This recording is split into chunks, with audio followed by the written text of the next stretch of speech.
Good morning class. आज हम लोग पढ़ेंगे सॉलिड डोजेज फॉर्म। जैसा कि आप लोग जानते हैं कि सॉलिड डोजेज फॉर्म विभिन्न प्रकार के होते हैं, जैसे टैबलेट, कैप्सूल एट्सेट्रा। उसी तरह से एक और सॉलिड डोजेज फॉर्म होती है जिसको हम लोग पाउडर्स कहते हैं। ठीक है, ये भी यूनिट डोजेज फॉर्म के अंतर्गत आती है क्योंकि हम एक निश्चित अमाउंट जो होता है वो इसमें हम लोग कंज्यूम करते हैं। ठीक है, सॉलिड डोजेज फॉर्म्स जो होते हैं उनमें पार्टिकल साइज़ बहुत इम्पॉर्टेंट होता है, और जो पाउडर्स होते हैं उनमें पार्टिकल साइज़ काफ़ी चीज़ें डिटरमाइन करवाता है। तो हम लोग आते हैं पाउडर्स पर। पाउडर होते क्या हैं? जो फार्मास्यूटिकल पाउडर होते हैं वो फाइनली डिवाइडेड पार्टिकल्स होते हैं किसी भी केमिकल के। ठीक है, यानी केमिकल का जो ड्राई फॉर्म होता है, ठीक है, उसको हम लोग पाउडर कहते हैं, फार्मास्यूटिकल पाउडर कहते हैं। ठीक है, इसमें मेडिकामेंट भी पाए जाते हैं। ठीक है, और नॉन मेडिकेटेड भी पाउडर्स पाए जाते हैं। ये क्रिस्टलाइन और एमॉर्फस दोनों फॉर्म में पाए जाते हैं। ठीक, ये इंटरनल और एक्सटर्नल यूज़ होते हैं।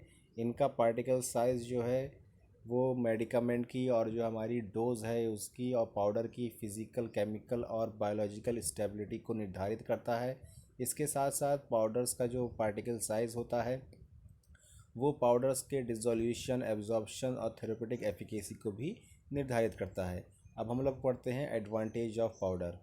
जो पाउडर है वो सबसे ओल्डेस्ट डोजेज फॉर्म है। इसको इंटरनली और एक्सटर्नली दोनों प्रकार से उपयोग किया जा सकता है।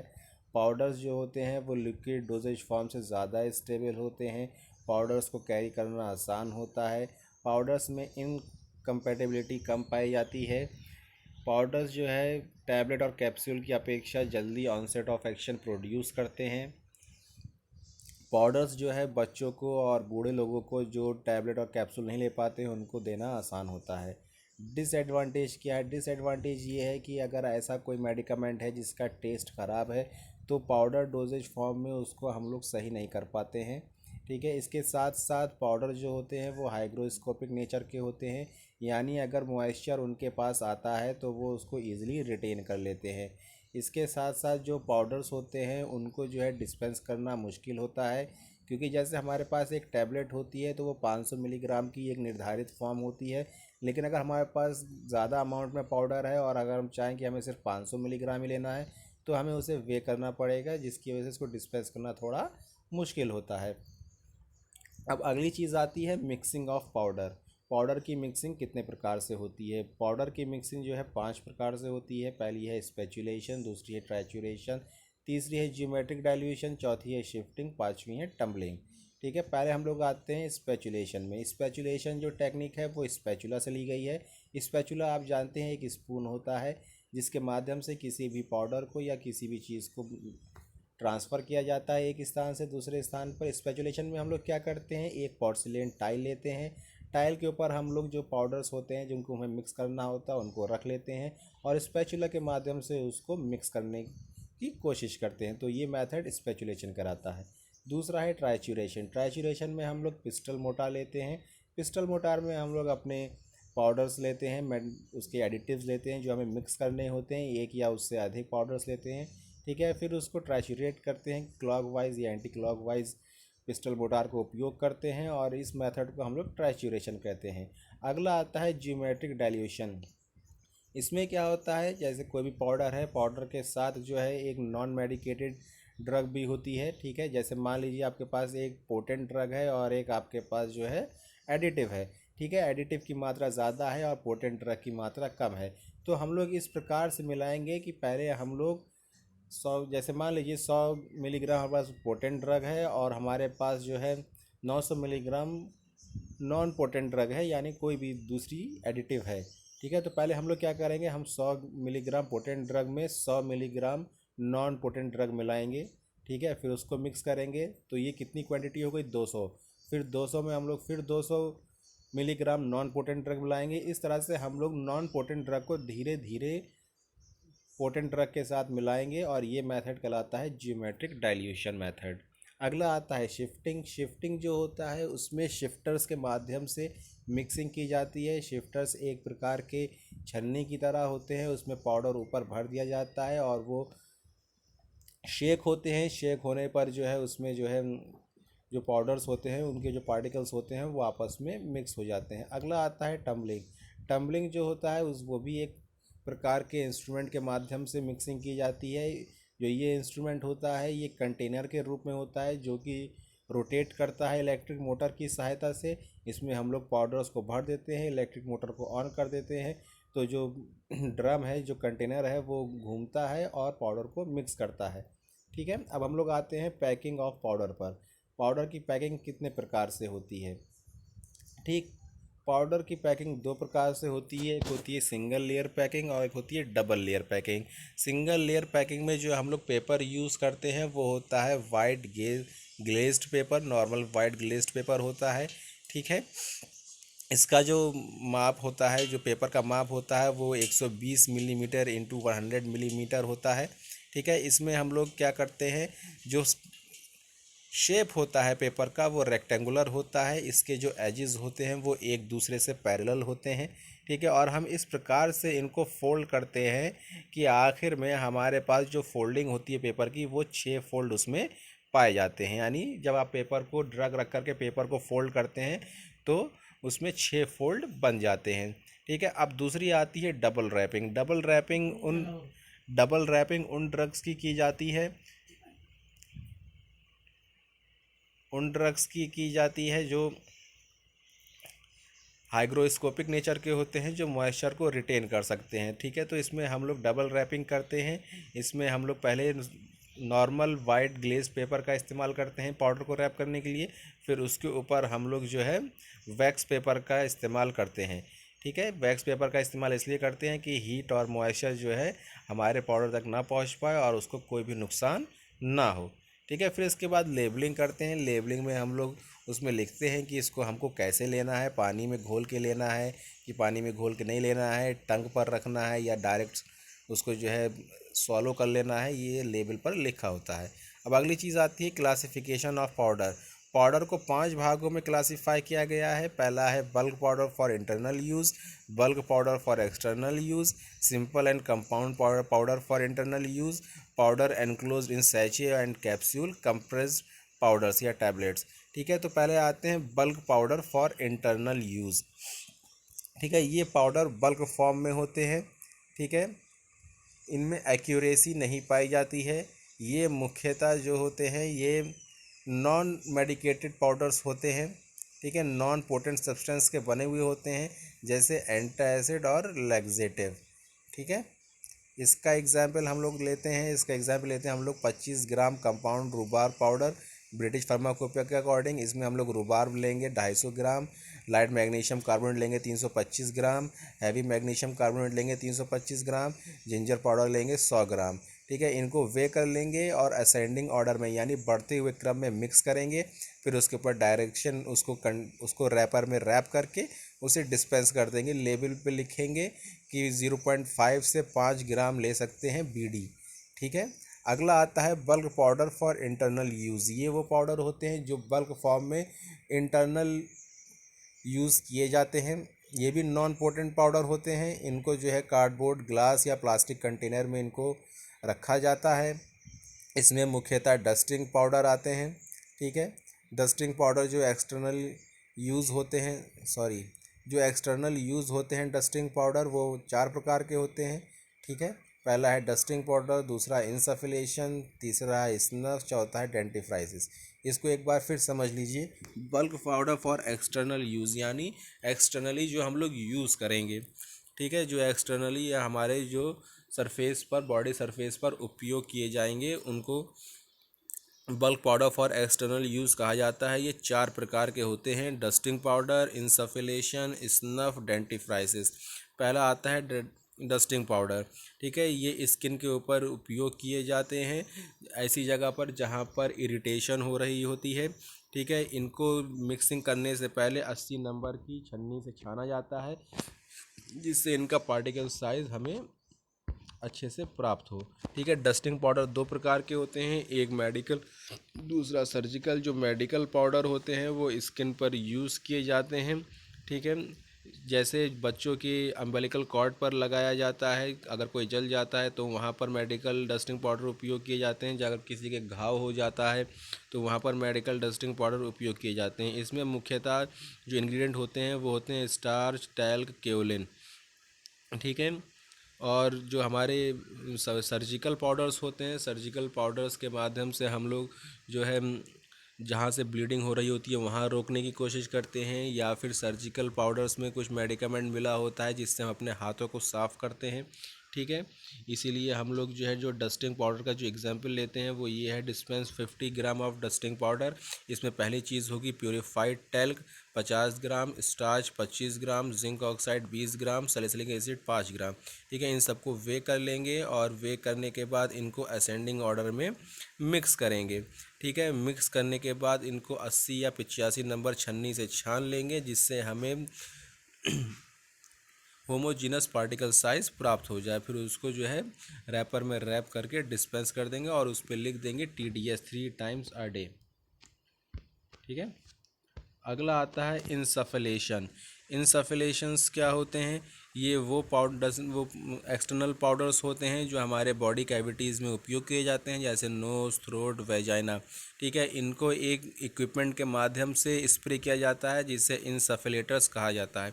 इंसफलेटर्स में दो ड्रॉबैक होते हैं। एक तो इसमें हम क्वांटिटी मेजर नहीं कर सकते, यानी अनमेजर्ड क्वांटिटी इसमें स्प्रे हो सकती है, कोई निश्चित मात्रा नहीं होती है। दूसरी ये है कि अगर हमारा पाउडर किसी भी तरह से जो है वेट हो जाए या गीला हो जाए या उसमें मॉइस्चर आ जाए तो इंसफलेटर उसको अच्छे से स्प्रे नहीं कर पाता है। तीसरा आता है स्नफ्स। स्नफ्स जो होते हैं वो finally divided solid doses form होती है जिसमें मेडिकामेंट पाया जाता है। ठीक है। इनको नॉस्ट्रिल यानी नाक के माध्यम से सूंघा जाता है। इसमें मुख्यतः जो होते हैं वो एंटीसेप्टिक पाउडर, ब्रोंकोडायलेटर पाउडर और डीकंजेशन पाउडर आते हैं। ठीक है। स्नफ्स जो पाउडर होते हैं उनको जो है हम लोग मेटल बॉक्स में रखते हैं। ठीक है। ये मेटल बॉक्स जो होते हैं फ्लैट शेप के होते हैं और उनके ऊपर एक लिड पाई जाती है। अगला आता है डेंटिफ्राइजिस, जिसे हम लोग टूथ पाउडर भी कहते हैं। जैसे टूथ पेस्ट होता है वैसे ही टूथ पाउडर भी आता है। इससे हम जो है टीथ की सरफेस को साफ़ करते हैं ब्रश के माध्यम से। ठीक है।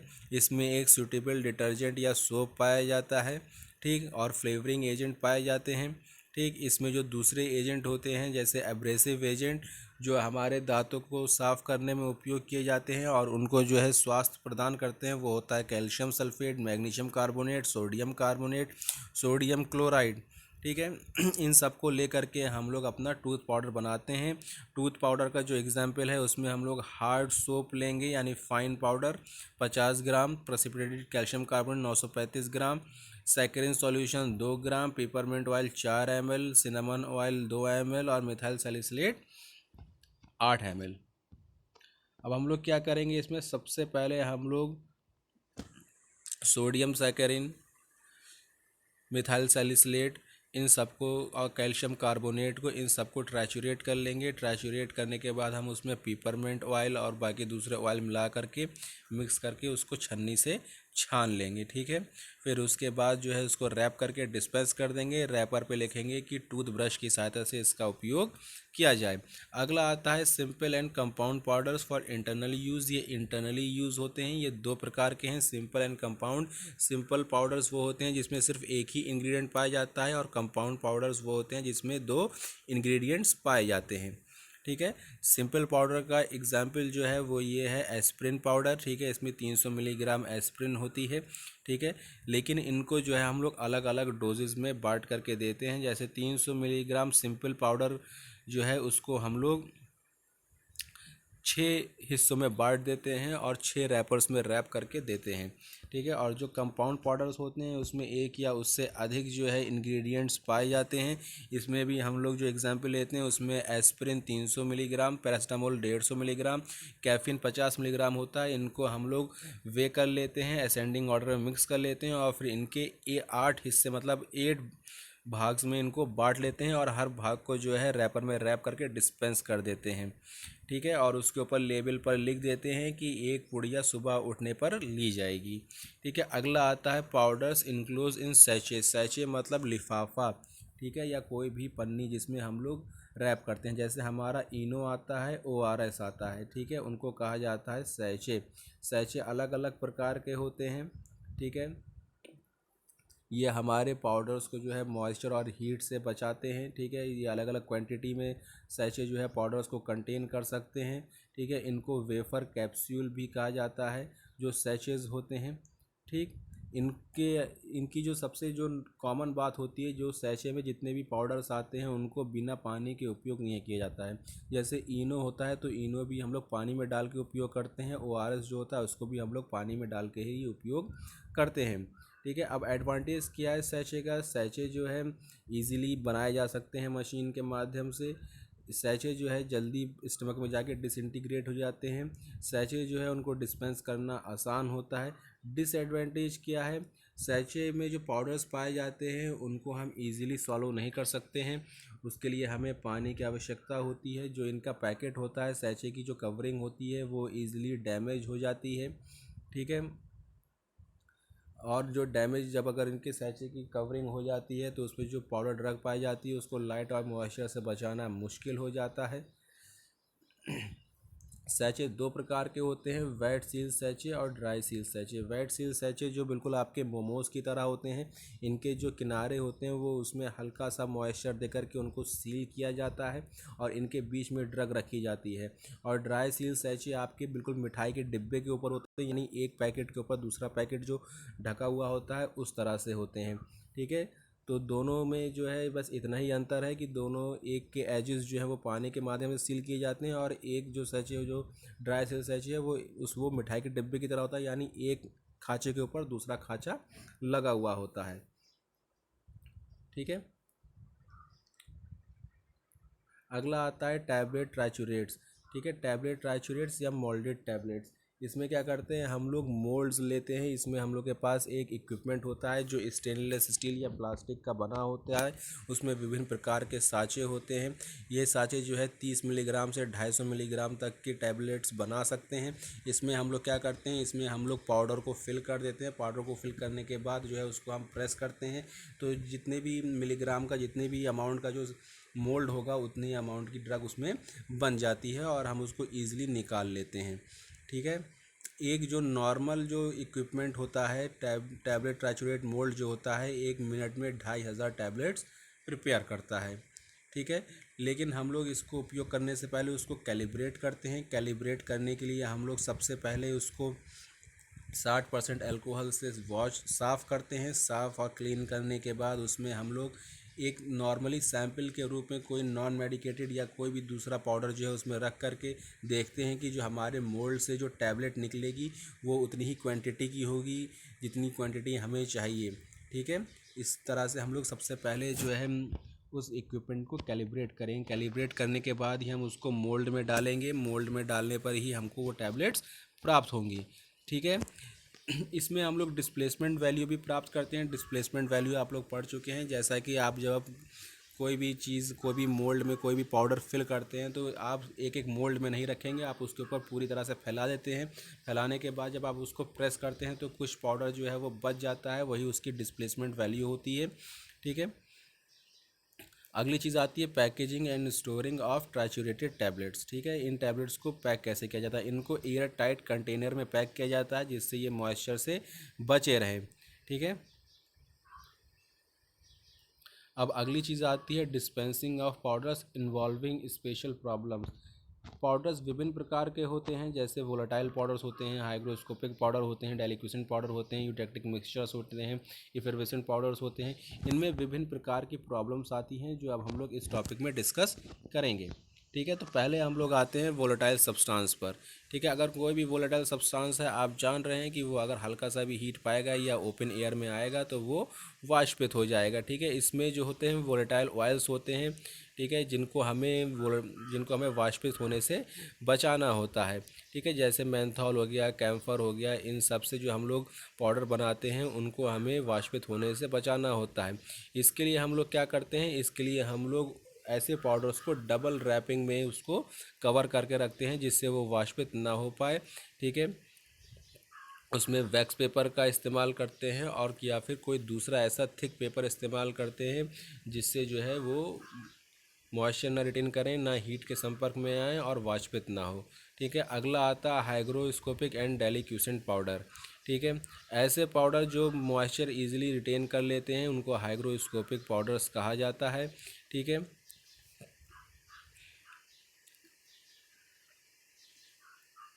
और कुछ पाउडर ऐसे होते हैं जो इतना मॉइस्चर रिटेन कर लेते हैं कि वो लिक्विड में कन्वर्ट हो जाते हैं, उनको डेलिक्यूसेंट पाउडर कहा जाता है। जैसे अमोनियम क्लोराइड हो गया, आयरन हो गया, अमोनियम सिट्रेट हो गया, पेप्सिन हो गया, फिनोबार्बिटोन हो गया, सोडियम ब्रोमाइड हो गया, सोडियम आयोडाइड हो गया, पोटेशियम सिट्रेट हो गया, जिंक क्लोराइड हो गया। ये सब जो है मॉइस्चर रिटेन कर लेते हैं, हाइग्रोस्कोपिक और डेलिक्यूसेंट पाउडर होते हैं। ठीक है, इन सब पाउडर्स को हम लोग बचाने के लिए क्या करते हैं, पहली चीज़ तो हम इनकी डबल रैपिंग करते हैं। डबल रैपिंग करने के बाद इनको हम ऐसे जगह नहीं रखते हैं जहाँ पर ह्यूमिडिटी या मॉइस्चर पाया जाए। ठीक है, इनको हम लोग एल्युमिनियम फॉयल या प्लास्टिक की कवरिंग में रखते हैं। अगला आता है ईफरवेसेंट पाउडर। ठीक है, कुछ क्रिस्टलाइन सब्सटेंस होते हैं जो पानी जो है लिबरेट करते हैं।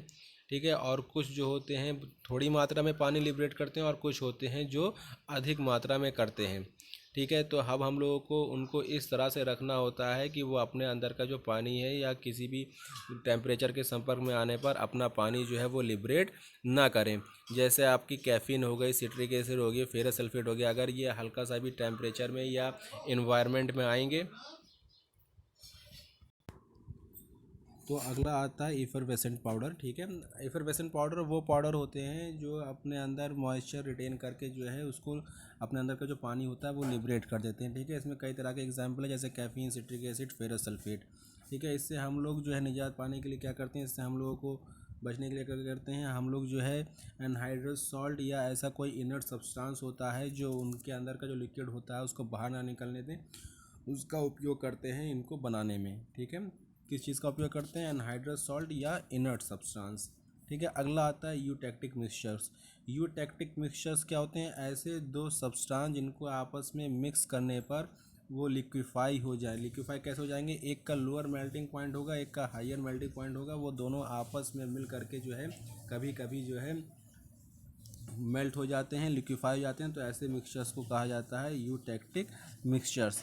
ठीक है, जैसे आपका मैंथॉल हो गया, थाइमॉल हो गया, कैम्फर हो गया, फिनॉल हो गया, सैलोल हो गया, एस्प्रिन हो गया, एट्सेट्रा।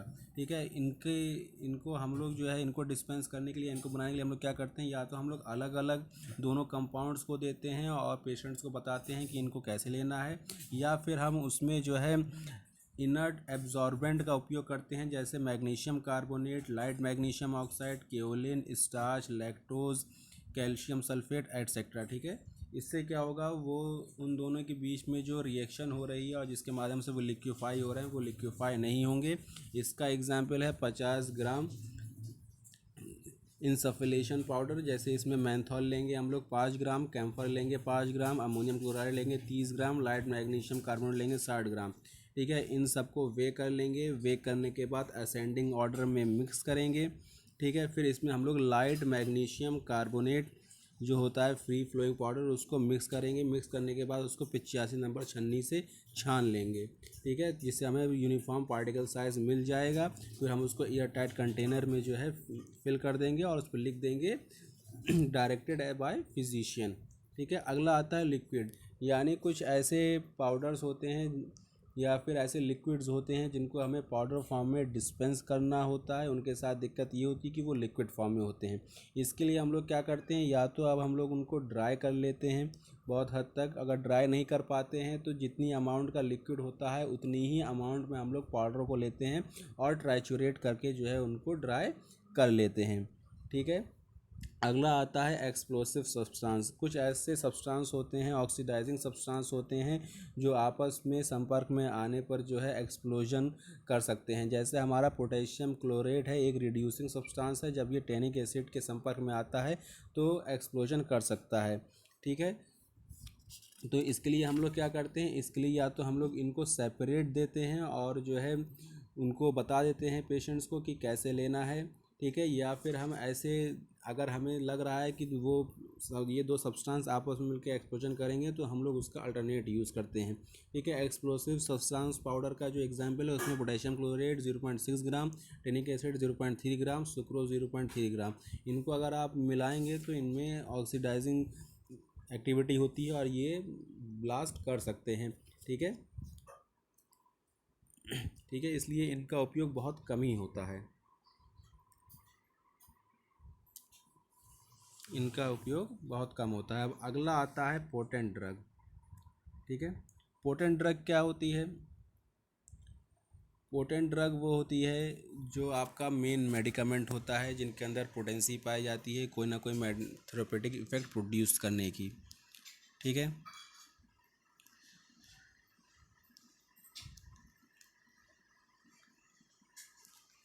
ठीक, यानी पोटेंट ड्रग वो होती है जिसकी मिनिमम क्वांटिटी जो है, ठीक है, जिनकी मिनिमम क्वांटिटी या मैक्सिमम डोज एक थेरापेटिक इफेक्ट प्रोड्यूस करे, उसको हम लोग पोटेंट ड्रग कहते हैं।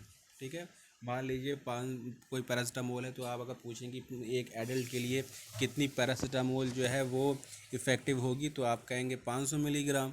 ठीक है। तो जो 500 मिलीग्राम जो डोज होगी वो पोटेंट डोज कहलाएगी, और वो ऐसी ड्रग्स जो होंगी वो पोटेंट ड्रग कहलाएंगी। ठीक है। इसमें जैसे आपका एग्जाम्पल आ जाता है कोडीन फॉस्फेट। ठीक है, 10 मिलीग्राम। ठीक है। इसको हम लोग जो है छन्नी से छानते हैं। ठीक है, वे करते हैं, वे करने के बाद इसको जो है अलग अलग हिस्सों में बांटते हैं, अलग अलग हिस्सों में बांटने के बाद इसको डिस्पेंस करते हैं। ठीक। पोटेंट ड्रग्स को हम लोग ख़राब ना हो या दूसरे कोई इसमें कमी ना है, इसलिए हम लोग इसको पहले फाइन पार्टिकल्स में डिवाइड कर लेते हैं या इसको पीस लेते हैं। ठीक है। इसमें डाइल्यूएंट का भी उपयोग करते हैं, एडिटिव्स का भी उपयोग करते हैं, जिससे इसकी जो कैपेसिटी है या इसकी जो मेंटेनेंस है या इसकी जो स्टेबिलिटी है वो मेंटेन रहे। ठीक है। अगला आता है ग्रैन्युलर पाउडर्स। ठीक है। कुछ ऐसे डोज होती हैं जो लार्ज अमाउंट में ओरली ली जाती हैं। ठीक है। जैसे हम ज़्यादा बड़ी टैबलेट या कैप्सूल जो है लार्ज अमाउंट में नहीं ले सकते हैं, लेकिन हम लोग उसको पाउडर फॉर्म में ले सकते हैं। ठीक है। लेकिन इनका जो टेस्ट होता है वो अच्छा नहीं होता है, बिटर होता है, अनप्लीजेंट होता है। ठीक है। या इनकी जो स्टेबिलिटी होती है वो अच्छी नहीं होती है। तो हम लोग क्या करते हैं, ऐसे ड्रग्स को, ऐसे पाउडर्स को हम लोग ग्रैन्यूल्स में कन्वर्ट कर लेते हैं। ठीक है। ग्रैन्यूल्स में कन्वर्ट करने पर एक तो वो कम स्पेस लेगा, कम स्पेस लेने के साथ साथ जो है वो उसकी जो स्टेबिलिटी होगी वो भी बढ़ जाएगी। ठीक है। और जो इनका जो टेस्ट होता है उससे बचने के लिए हम लोग उसमें sweetening agent, flavouring agent in सब का उपयोग करते हैं। ठीक है। और ऐसे पाउडर्स जिनको हम लोग ग्रैन्यूल्स बनाना होता है उसको हम लोग 10 नंबर की छन्नी से छानते हैं। ठीक है। उनको जो है ट्रैचुरेट करते हैं पाउडर को ट्रैचुरेट करने के बाद उसको हम लोग 60 डिग्री सेल्सियस टेम्परेचर पर सुखाते हैं। सुखाने के बाद उसको फिर 20 नंबर की छन्नी से जो है हम लोग छानते हैं, फिर उसको जो है अलग अलग बॉटल्स में कंटेन करते हैं, फिर उसके ग्रैन्यूल्स बनाते हैं। ठीक है।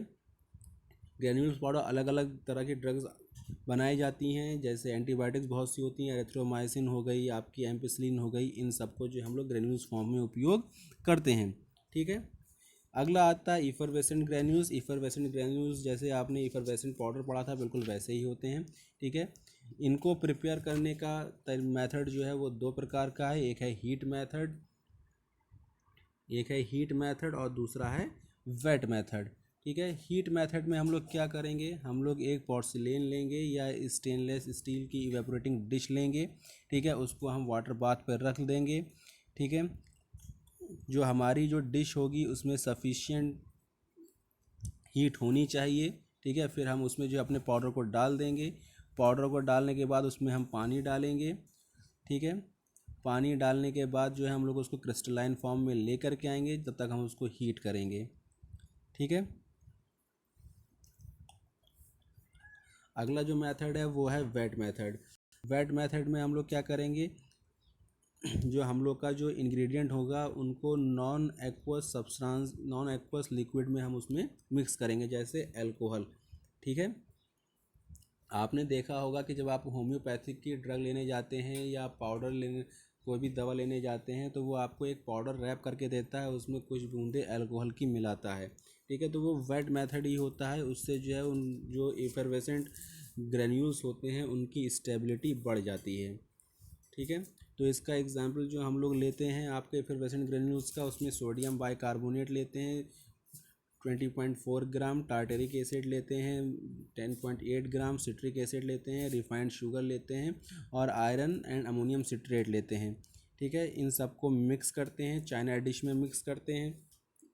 मिक्स करने के बाद वाटर बाथ पे जो है इसको बॉयल करते हैं, उसके बाद इसको ट्रैचुरेट करते हैं, ट्रैचुरेट करने के बाद इसको फिर ड्राई करते हैं, ड्राई करने के बाद 8 नंबर की छन्नी से छानते हैं, फिर उसके बाद 20 नंबर की छन्नी से छानते हैं, फिर उसके बाद हम लोग बड़े मुंह की बॉटल में इसको भरते हैं, रैप करते हैं, लेबल लगाते हैं और डिस्पेंस कर देते हैं। ठीक है, तो ये हमारे थे विभिन्न प्रकार के पाउडर्स जो आप लोगों ने देखे हैं। अब हम लोग की आती है वेइंग टेक्निक। ठीक है, हम इसको वे कैसे करें, हमारे जो पाउडर्स हैं उनको हम वे कैसे कर सकते हैं।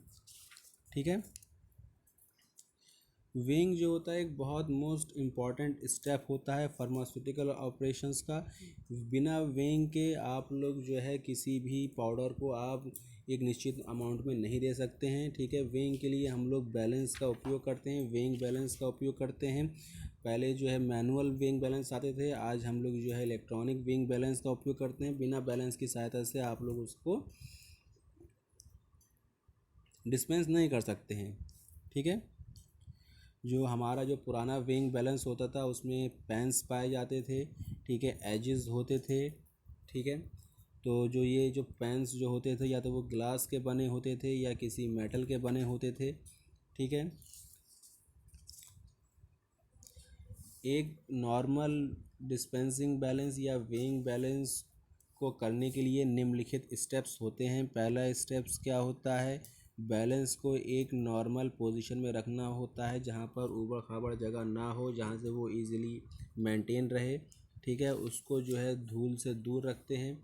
उसके बाद बैलेंस के लेवल को एडजस्ट करते हैं, यानी उसका जो सेंट्रल नाइफ एज होता है उसको हम लोग एडजस्ट करते हैं। एडजस्ट करने के बाद जो हमारे जो पेन होते हैं, जो आप इसमें ग्लास पेन और मेटल पेन देख रहे हैं, ठीक है, एक तरफ मेटल पेन है, एक तरफ ग्लास पेन है। ठीक है, इस पेन को हम लोग साफ़ करते हैं। साफ़ करने के बाद जो है एक पेपर, वाइट पेपर शीट जो होती है वो दोनों तरफ रख देते हैं। दोनों तरफ क्यों रख रहे हैं कि एक तरफ भी अगर हम रखेंगे तो थोड़ा सा मेजरिंग में डिफरेंस आ जाएगा, इसलिए हम लोग दोनों तरफ जो होते हैं एक नॉर्मल साइज़ का वाइट पेपर रखते हैं। ठीक है, क्योंकि उसी के ऊपर आप पाउडर वे करेंगे, पाउडर वे करने के बाद आप उसी को रैप कर देंगे। ठीक है, फिर उसके बाद हम लोग लेफ़्ट हैंड पेन पर जो है फोर्सेप की सहायता से या स्पैचुला की सहायता से जो है